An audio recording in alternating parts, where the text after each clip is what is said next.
Hi. Most people who know Katie Thistleton will know her as part of the CBBC Presenting Club. I first met her about 4 years ago when it was the CBBC Live in Leeds event.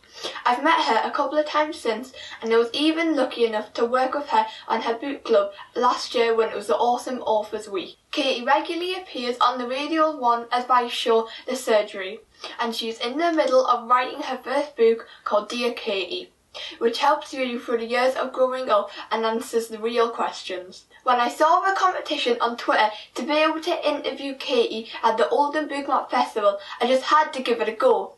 And I couldn't believe that I won. So over to me interviewing Katie. Go ahead with your questions. My first question is, growing up, what character in a book did you relate to the most and why? What character did I relate to the most and why? Matilda, probably, because she liked books. And also Belle from Beauty and the Beast. Has anyone seen the new film? Yes.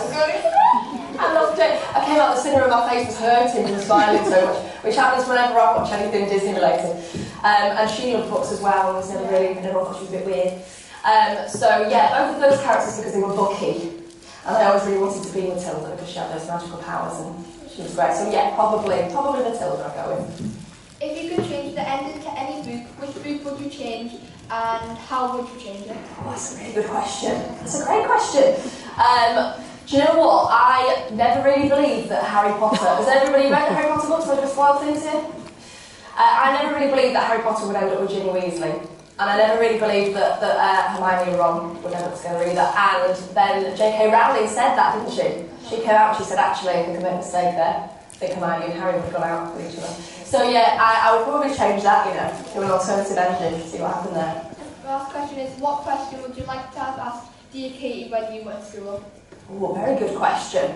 Well, there's just been so many of the letters I've had in, so I'm not sure, I didn't really go into it in much detail before, but basically I did a big schools tour where I went around. So basically at first we sort of put out on social media and said to people, email if you've got any problems, this is the website, and then we realised we got all the same sorts of people because we got mostly sort of young girls who were on social media, and I didn't want to just get that. We wanted to get kids from all different backgrounds who perhaps didn't have much money and therefore didn't have a phone or an iPad.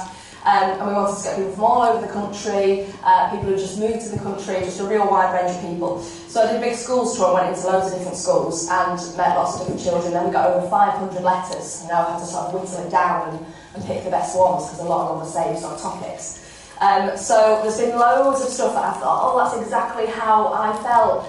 For example, I forget things about when you're at school and friends are picking on each other. It can be as simple as somebody looking at you in the canteen or somebody swapping notes about you. I'd forgotten that, but that just really goes on. It makes you feel a bit uncomfortable.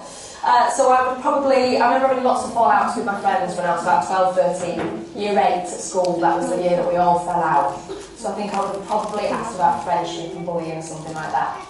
And I'd have probably said, my mum won't let me dye my hair or put my eyebrows and I really want to, so can you sort it out? I probably would have said that as well. And I've had a few like that. I've had a few people say, oh, let me on Instagram or wax my eyebrows.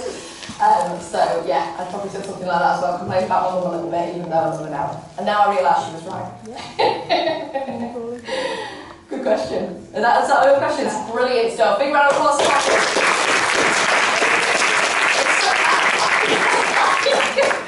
Brilliant stuff. Thank you, Katie, for answering my questions and constantly inspiring me to become a presenter. I always love what you have to say. And thank you to Oldham Library for hosting this event and picking me to ask my questions. I can't wait for Katie's new book to come out. It'll be coming out at the Children's Mental Health Week and it's available to pre-order. I'll put all the links in the description down below.